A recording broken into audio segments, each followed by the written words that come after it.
Bəli, biz milli kimliyimizi anlasaq, bizim xalqımız, Azərbaycan xalqı, dünənlərim çıxmayıb meydana tarixdə. Necə bu günlərin Türkiyədə, qardaş Türkiyədə hakimiyyətdə olan hakimlər deyirlər ki, biz Osmanlının varisiyik. Fəxr edirlər, qürur duyurlar, öz milli kimlikləridir.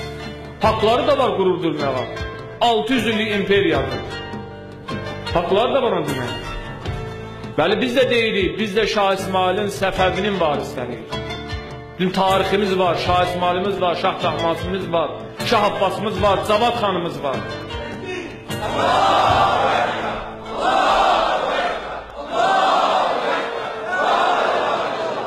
Bizim tarixi şəxsiyyətlərimiz var, bizim öz milli kimliyimiz var.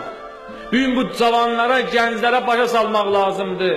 20% torpağı işğaldan azad etmək istəyiriksə, Şah İsmail ruhiyyəsində olmalı bugün gənclər. Hüseyni ruhiyyədə olmalıdır. Əgər bugün xalqa öz milli kimliyini düzgün biz çatdıra bilsək, onda inam isti formalaşacaq özünə. Təsəvvür edin, bir dənə gəncdir. O elə bilir ki, 20 ildir onun hakimiyyət dövləti var, 20 illik. Gör, nə qədər özün cılız hiss edir, inamsız hiss edir. Amma bir gəncə başa salanda ki, sənin tarixin var, sənin şəxsiyyətlərin olub, sənin Şah İsmailin olub, Təhmasinin olub, Cavadxanın olub, sənin böyük igidlərin olub, qəhrəmanların olub, sən elə-belə bir adam deyilsən, sən tarixlər görmüş, şərəfli ömür sürmüş bir xalqın nümayəndəsən. Həmin o gəncə inam hissi yaranacaq onda. Düşmənə qarşı barışmaz ruhiyyə yaranacaq onda. Xalqın istər müsəlman dövlətlərindən gələn o casuslar olsun, istər qərbdən gələn casuslar. Hamısının qarşısına dayanacaq bu kimlik.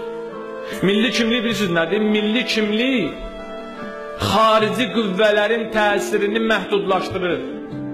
Fərq etməz, bizim müsəlman dediyimiz ölkələr, İslam dediyimiz ölkələrdən olsun, istər də ki qərbdən olsun, Avropadan olsun.